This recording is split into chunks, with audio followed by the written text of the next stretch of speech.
తెలంగాణ వికలాంగుల రాష్ట్ర ఫోరం రాష్ట్ర అధ్యక్షుడు ఎంపీ అజీం గారి నేతృత్వంలో, చక్రపాణి గారి నేతృత్వంలో హన్మకొండ జిల్లా అధ్యక్షుడిగా నూతనంగా నియామకమైనటువంటి ఇప్ప శ్రీకాంత్ గారి ఆధ్వర్యంలో రామన్నపేట 29వ డివిజన్లో గత కొన్ని సంవత్సరాలుగా అనేక సాంఘిక సంక్షేమ కార్యక్రమాల్లో ముందుండి స్ట్రీట్ డెవలప్మెంట్ ఆర్గనైజేషన్లో తనవంతు పాత్ర నిర్వహిస్తున్నటువంటి సయ్యద్ సలీం పాషా గారికి వికలాంగుల సంఘం, నవతెలంగాణ వికలాంగుల సంఘం రాష్ట్ర హన్మకొండ జిల్లా ప్రధాన కార్యదర్శిగా మా డివిజన్ నుంచి ఎంపిక చేయడం పట్ల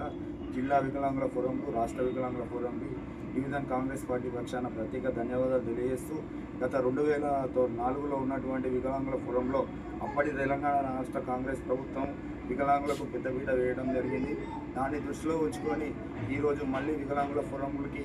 అన్ని విధాలుగా ప్రభుత్వం తరఫున సహాయ సహకారాలు అందే విధంగా గౌరవ తెలంగాణ రాష్ట్ర ప్రభుత్వం కూడా ముందుంటుంది. ఈ యొక్క అవకాశాన్ని మా డివిజన్ స్థానికుడైనటువంటి సయ్యద్ సలీం పాషా గారికి అందించడం పట్ల నవతెలంగాణ రాష్ట్ర వికలాంగుల ఫోరం సంఘానికి ప్రత్యేక ధన్యవాదాలు తెలియజేస్తూ, రాష్ట్రంలో కానీ, జిల్లాలో కానీ, డివిజన్లో కానీ, వరంగల్ జిల్లాలో ఉన్నటువంటి వికలాంగులకు ఎలాంటి ఇబ్బందులు ఉన్నా కూడా వాటిని గౌరవ ఎమ్మెల్యే గారి దృష్టికి తీసుకువెళ్ళి వాటిని సానుకూలంగా పరిష్కరించి వాళ్ళ నవతెలంగాణ ఫోరానికి అన్ని విధాలుగా అండగా ఉండాలని తెలియజేస్తూ, ఈ యొక్క అవకాశం ఇచ్చినటువంటి